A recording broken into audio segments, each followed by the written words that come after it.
Alexandra Eala on her fame, family money, and Filipino identity. An interview with the Filipina sensation on navigating the ups and downs of sudden superstardom. I've been writing about Alexandra Eala and her remarkable Filipino following throughout this year here at Bounces. Seeing her debut at ATP-WTA 500 Washington has been the latest marker of the 21-year-old's incredible impact. Tournament owner and chairman Mark Ine said in a press conference this week that the interest in Eala has been unmatched. Over the last month, the ticketing team says at least 80%, if not more, of the requests in this tournament are about, "When is Alex Eala playing?" Ine said, "Honestly, I think it's more, and they just didn't want to say it was more. But they're virtually all asking about her." It's not an exaggeration. That's actually what they tell me. When you look at the amazing players here and how many great stars there are, it says something about Alex's following. Obviously, she's been an icon in the Philippines, but also worldwide. There's obviously Filipinos everywhere. Seeing her popularity earlier this year, Ine and his team made it a priority to bring Eala to Washington. "We're super glad she's here," Ine said. "We love the fans that she brings. But also, just herself.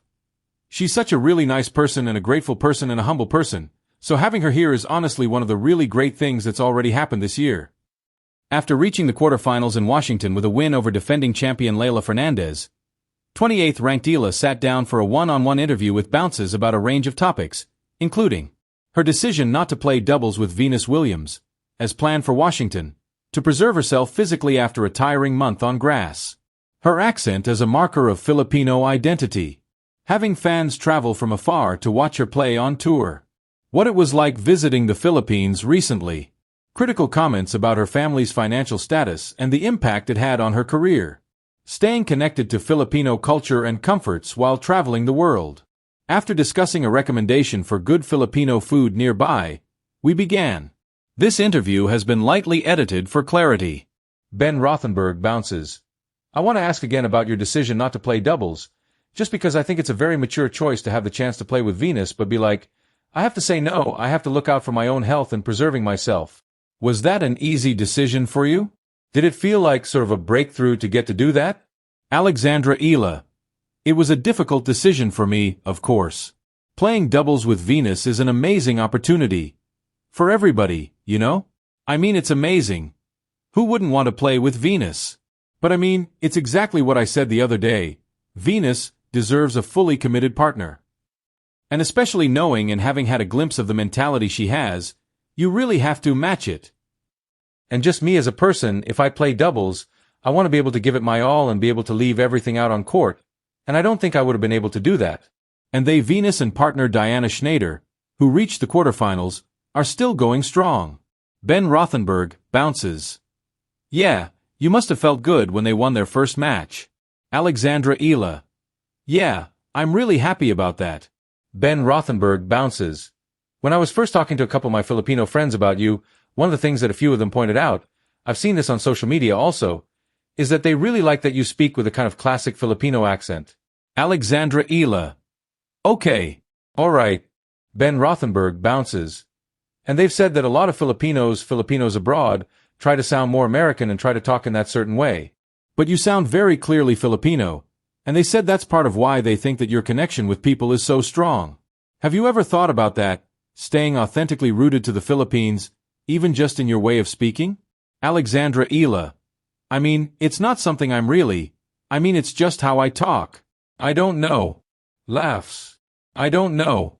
I would say, though, that I think my accent was a lot stronger when I first moved out of the Philippines.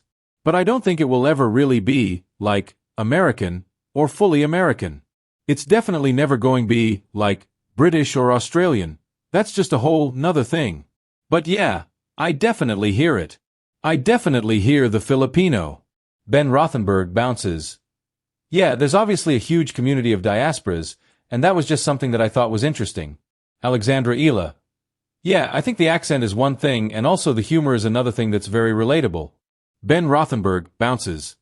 I know you get asked this kind of question all the time, and I'm really honestly impressed with how you answer these, because I've been in enough tournaments to hear you get similar questions a lot.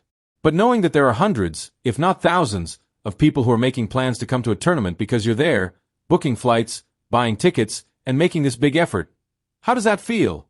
Because it is a really unique thing that most players, certainly at your age and your relative newness on tour, don't get.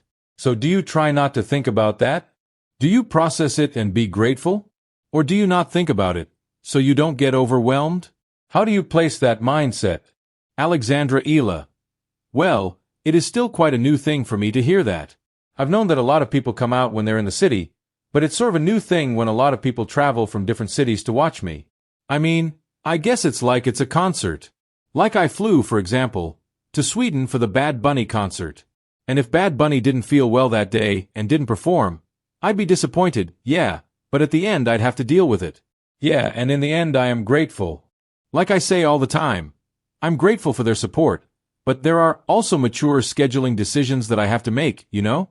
This is my job, I am a professional, so I have to look at myself and I have to invest in myself as well, so I take these decisions. When I'm out on court, it's a decision to be out there. It's a decision for me to fight. It's a decision for me to endure. So I also have to think about what's best for me. Ben Rothenberg bounces. When you were back in the Philippines recently, was there something that you noticed about your presence there, or how people were reacting to you, that made you most like, oh wow, this is different. This is new. Alexandra Eala. Yeah, it's weird. On one hand, I didn't have time to really just go out and do anything. But I feel like if I did, it would be a very different experience than what I had growing up. Ben Rothenberg bounces. It wasn't doable? Alexandra Eala. Yeah, I don't think it was doable. And it was a nice experience, it was a nice week, but also it was a lot. So if I did that, just went out with a friend, if I had no security or something, let's say it's uncharted waters for me.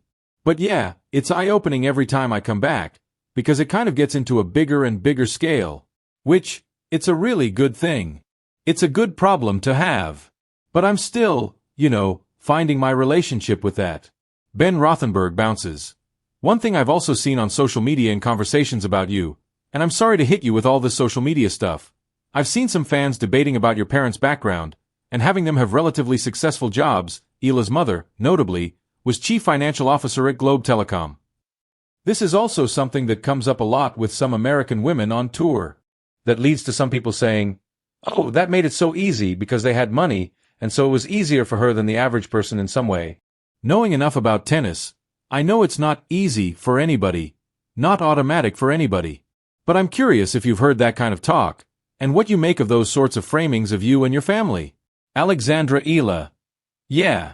Well, for one, my parents worked super hard for what they have. And I can tell you that my parents are two of the most hardworking people I know, right?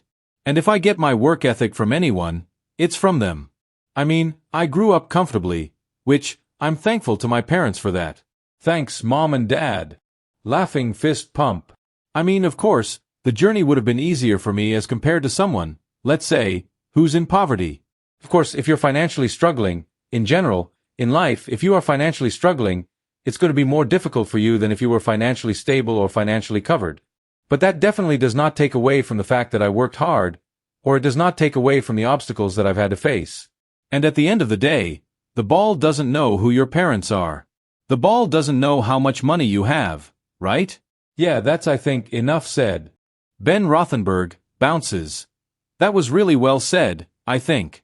And I've heard similar things about like Jessica Pagula's family, which owns big businesses. But it still couldn't be easy for her to be top 5 in the world.